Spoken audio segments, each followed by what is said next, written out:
Tata bye by Mumbai பொம்மை ஆகிடுவாங்க. சொன்னல நீ வந்து மோதுறது வந்து நம்ம ஏரியால ஃபர்ஸ்ட் மேட்ச் வேற சூற காண்ட்ல இருப்பானுங்க, பொழுது கட்டுவானு எல்லாம் பழைய பிளேயர்ஸ் எல்லாம் உள்ள வந்துட்டானுங்க. அதனால ஃபர்ஸ்ட் மேட்சே உங்களை முச்ச அனுப்புறது, அவங்களை முச்ச ஒன்னே அடுத்தடுத்து நிறைய பேர் முடிக்கிறது, நிறைய வேலை இருக்குது எங்களுக்கு. சரியா? சும்மா இந்த அதுப்பா பேசிக்கின்னு சரி விடு, நல்லா நான் சும்மா சொல்லக்கூடாது. மும்பைலாம் வந்து டஃப் குத்தானுப்போ ஒரு நிமிஷத்துல மைண்டே திரும்பிச்சு.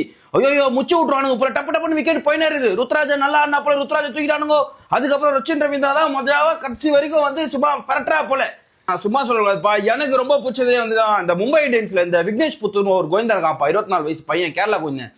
தர்றோம்ப்பா கோவிந்தா, ஃபீல்டிங்கும் சரி போலிங்கும் சரி பிச்சுடா போல மனுஷன், மஜாப்பா. மும்பை இந்தியன்ஸ் டஃப் குத்தானுங்க, சும்மா சொல்லக்கூடாதுப்பா கோவிந்தனுங்க, வேற மாதிரி அவனுங்க. நம்ம எதிர்க்கிற ஆப்போனண்ட்டும் மஜாவா இருக்கணும், சும்மா வெல்த்தியா இருக்கக்கூடாது. இவனுங்க சும்மா வெல்த்தியா நிறுத்திட்டானுங்க இப்ப மும்பைய.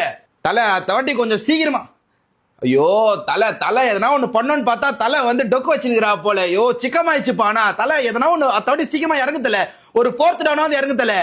ஹோல் கிரௌட உன்னதான் தலை பார்த்துட்டு இருக்காங்க, ஃபுல் ஃபோக்கஸ் நீதான் தலை. ஏன் தலை இந்த மாதிரி பண்ணிருக்கிற, உனக்கு தமிழும் தெரியாது, யாராவது டிரான்ஸ்லேட் பண்ணி விடுங்க அவருக்கு. தலைவன் சும்மா ஒரு சூர ஸ்டம்பிங் ஒண்ணு பண்ணார் போல பாரு. ஐயோ அந்த 0.12 செகண்ட் மஜா மைண்ட்ல ஓடினே இருக்கிறான். மும்பைக்கு வந்து நம்ம சைட்ல சொல்றது தலையே சொல்லுவாரு பாருங்க.